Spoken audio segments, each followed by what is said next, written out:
আসসালামু আলাইকুম এভরিওয়ান। আমি আজকে যে বিষয়টা নিয়ে কথা বলবো সেটা হচ্ছে how to use hardware simulator. আর এর জন্য আমি ইনস্ট্রাক্টর হিসেবে আছি Mohammad Zarif Habib, senior executive from RPM Robu. তো আমরা আজকে যেটা নিয়ে ক্লাস করব বা আমরা আজকে যেটা নিয়ে শিখবো সেটা হচ্ছে আমাদের হার্ডওয়্যার সিমুলেটর। হার্ডওয়্যার সিমুলেটরটা আসলে কি? হার্ডওয়্যার সিমুলেটরের মাধ্যমে আমরা খুব সহজে কোনো সফটওয়্যার, কোনো হার্ডওয়্যার না থাকলেও আমরা ওয়েব পেজের মাধ্যমেও বা কোনো সফটওয়্যারের মাধ্যমে খুব সহজে আমরা হার্ডওয়্যার ইউজ করতে পারি এবং সেই অনুযায়ী অনেকটা রিয়েল লাইফের মতোই আমরা ইউজ করে দেখতে পারি যে আসলে কি হবে। আর এটা একদিক থেকে সেফ। কেন সেফ? কারণ হচ্ছে এটা সেফ হওয়ার কারণ হলো যে হচ্ছে এটাতে মাধ্যমে কোনো এক্সপ্লোশন হবে না বা কোনো ক্ষতি হবে না, কোনো ডিভাইসের কোনো পার্টসের কোনো ক্ষতি হবে না বা তোমাদের নিজেদেরও কোনো ক্ষতি হবে না। তো হার্ডওয়্যার সিমুলেটরের মাধ্যমে আমরা খুব সহজে দেখতে পারি যে কিভাবে আমরা কাজ করতে পারি। তো এর জন্য আমাদেরকে যেখানে কাজ করতে হবে সেটা হচ্ছে, যে ওয়েবসাইট যেতে হবে সেটা হচ্ছে www.tinker.com। এই যে tinkercad.com এ চলে গেলাম। tinkercad.com এ গিয়ে আমরা হচ্ছে যে কাজটা করতে পারি সেটা হচ্ছে যে আমরা এখানে দেখতে পারি যে 3D design, circuit, load blocks, এরকম বিভিন্ন কিছুই আছে। তো এর পরে আমরা যেটা করতে পারি সেটা হচ্ছে আমরা যেহেতু আজকে আরডিনো নিয়ে কাজ করব মেইনলি, যেহেতু রোবোটিক্সের, তো আমরা সার্কিটে চলে গেলাম। সার্কিটে আমার অলরেডি কিছু কিছু প্রজেক্ট করা ছিল। তো তারপর আমি আজকে একটা নতুন নতুন প্রজেক্ট দেখাবো যেখানে যার মাধ্যমে তোমরা সহজেই বুঝতে পারবে যে আসলে কি করে। ও আচ্ছা, হ্যাঁ, এটার জন্য একটা মেইন জিনিস আমি মিস করে ফেলেছিলাম, সেটা একটু বলে ফেলি। সেটা হচ্ছে যে তোমাকে যখন নতুন একদম তুমি টিঙ্কার্ডে, তখন তোমার এখানে গিয়ে একটা সাইন ইন করা লাগবে, সাইন ইন অপশন থাকবে। আমি আবার দেখিয়ে দিচ্ছি তোমাদের। যে দেখো, এই জায়গায় গিয়ে সাইন ইন করতে লাগবে। আমার যেমন সাইন ইন করাই আছে, আমি জিমেইল দিয়ে সাইন ইন করেছি। সাধারণত জিমেইল দিয়ে সাইন ইন করলে আশা করি তোমরা করতে পারবে। জিমেইল দিয়ে সাইন ইন করার পরে তোমরা একটা এরকম প্ল্যাটফর্ম পাবে। তো এর মাধ্যমেই তোমরা ক্রিয়েট নিউ সার্কিটে চলে গেলে, ক্রিয়েট নিউ সার্কিট যেটা বলছিলাম, সার্কিটের মাধ্যমে দেখো তুমি অনেক কিছুই পাচ্ছ। এলইডি, রেজিস্টার, তারপরে হচ্ছে তোমার আরডিনো, ব্রেডবোর্ড, ব্যাটারি, 9 ভোল্টের ব্যাটারিও আছে, 1.5 ভোল্টের ব্যাটারিও আছে, তারপরে হচ্ছে তোমার সোনার সেন্সর, এরকম অনেক কিছুই পাওয়া যাবে। তো আজকে আমরা যে প্রজেক্টটা করব, প্রজেক্টটা খুবই একটা বেসিক প্রজেক্ট করব, জাস্ট বোঝানোর জন্য যে আমাদের হার্ডওয়্যার সিমুলেটর কিভাবে কাজ করে। এর জন্য আমরা যে কাজটা করব, আমরা হচ্ছে একটা প্রথমেই আরডিনো নিব। আরডিনো নিয়ে তারপর আমরা হচ্ছে আরডিনোটাকে আমরা একটা এলইডি দিয়ে ব্লিঙ্ক করব। এলইডি দিয়ে ব্লিঙ্ক করার জন্য আমরা সবার জানা আছে যে হচ্ছে এই যে পজিটিভ, এই পজিটিভটা হচ্ছে এই যে এই বাঁকা তারটা, এটা হচ্ছে পজিটিভ, আর এই যে সোজা তার এটা হচ্ছে তোমার নেগেটিভ। তো পজিটিভটা আমি 13-এ ক্রিয়েট করে নেগেটিভটা আমি দিলাম হচ্ছে গ্রাউন্ডে। এরপরে কি হবে, আমি চাইলে কিন্তু লাইট চেঞ্জও করতে পারি, ব্লু, ইয়েলো, গ্রিন যে কোনো একটা নিয়ে আসতে পারি। তো আমি রেডি রাখছি সবার বোঝার সুবিধার্থে। এটা একটা জাস্ট আমি এখন হার্ডওয়্যারের কাজটা করলাম। এরপরে কি করব, এরপরে আমি যাব হচ্ছে কোডিং সেগমেন্টে। কোডিং সেগমেন্টে কি থাকবে, কোডিং সেগমেন্টের জন্য ব্লক।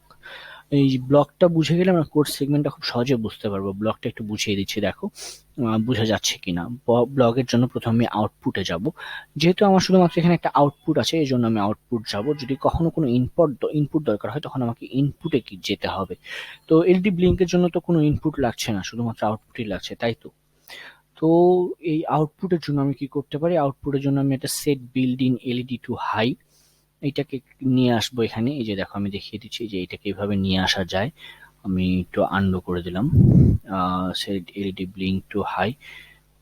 তারপরে হচ্ছে দেখো এটাকে আমি যদি ডিলিট করে দিলাম, কারণ এটা আমার একবার ছিলই। এই হাইটাকে নিয়ে এসে হাই বসালাম। হাই মানে কি, এলইডি জ্বলছে, তাই তো নাকি? হ্যাঁ, এলইডি জ্বলছে। এলইডি জ্বলবে কতক্ষণ, তখন আমি কন্ট্রোল, কতক্ষণ জ্বলবে এর জন্য হচ্ছে কন্ট্রোল। কন্ট্রোলে যাব, ওয়েট 1 সেকেন্ড।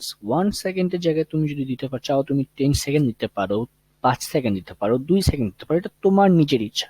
আমি 1 সেকেন্ড রাখলাম কারণ আমি তাড়াতাড়ি দেখাতে চাচ্ছি। আর তুমি সেকেন্ডের বদলে এখানে আবার মিলি সেকেন্ডও করতে পারো। মিলি সেকেন্ডটা হচ্ছে 1 সেকেন্ডের 1000 ভাগের 1 ভাগ।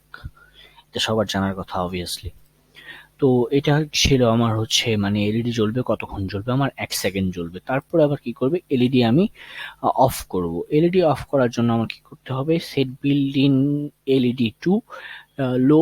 লোতে নিয়ে আসলাম। লোতে নিয়ে আসলে কি হবে, আমার লো চললো।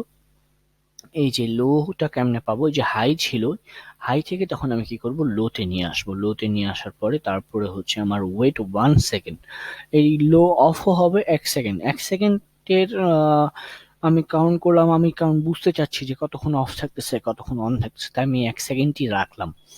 এর মাধ্যমে কি হবে, এর মাধ্যমে আমি এখন এলইডিটাকে যদি চালাতে চাই তাহলে খুব সহজে চালা যাবে। এখন আমি যদি দেখাই, এই যে ব্লক প্লাস টেক্সট, টেক্সট মানে কোড পার্টটা, কোড পার্টটা তুমি যখন হার্ডওয়্যার সিমুলেটরে অ্যাটাচ করবা, কোড পার্টটা তোমার জেনারেলি এমনি দেওয়া থাকে, এরাই বিল্ড ইন করে দেয়। তো কোড পার্টের মধ্যে দেখো যে কি বলতেছে, যে আমি যেহেতু 13-এ সেট করছি, এই জন্য আমার এটা হচ্ছে 13, এলইডি 13-ই এসেছে ইনপুট আউটপুটটা, কারণ আমার 13 থেকে আউটপুট যাচ্ছে। তারপরে ভয়েড আমি যেহেতু লুপ চালাবো, যে একবার অফ করব অন করবো, লুপ আকারে চলতে থাকবে, এর জন্য ডিজিটাল রাইট 13 হাই, আবার ডিলে 1000 সেকেন্ড, 1000 মিলি সেকেন্ড। মিলি সেকেন্ড মানে কত, 1 সেকেন্ড, বলেছিলাম 1 সেকেন্ড। তারপরে আবার ডিজিটাল রাইট। ডিজিটাল রাইট কেন লেখা হয় আমি একটু কোডটা বুঝিয়ে দিচ্ছি, দেখো ভালো করে। ডিজিটাল রাইটটা লেখা হয় কারণ হচ্ছে ডিজিটাল আমরা রিড করি না অনেকেই, আমরা যারা নতুন ছাড়া পাইথন করতেছে অথবা জাভা করতেছে, জাভাতে কি হয়, রিড করা হয়। তো রিডের অপোজিট কি, যখন রিড করা হয় তখন সে ইনপুটটা নিতে চায়, আর যখন আউটপুট হবে তখন কি হবে, রাইট।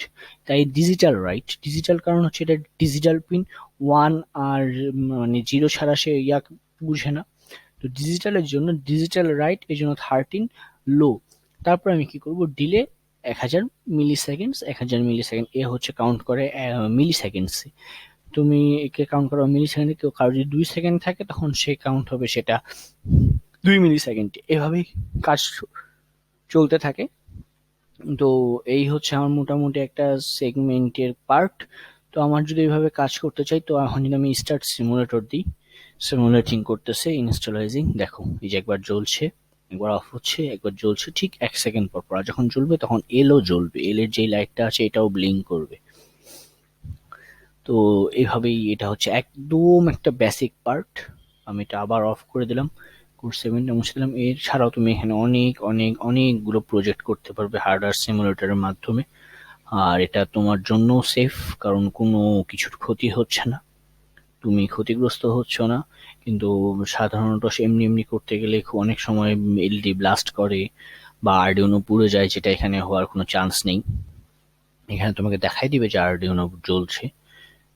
এটুকুই ছিল, এই পর্যন্তই। সবাই ভালো থেকো, পরবর্তী ভিডিওগুলো দেখো। Thank you very much. আর আমি ছিলাম জারিফ লাবিব। কোনো সমস্যা হলে আমাকে ফেসবুকে, তারপরে ফোন নাম্বার দেওয়া থাকবে ডিসক্রিপশন বক্সে, অথবা আমাদের লাস্ট অথবা ফার্স্ট ভিডিও ডিসক্রিপশন বক্সে, তুমি চাইলে যে কোনো সময় আমাকে রিচ করতে পারো। Thank you very much. আসসালামু আলাইকুম। Zarif Labib signing out.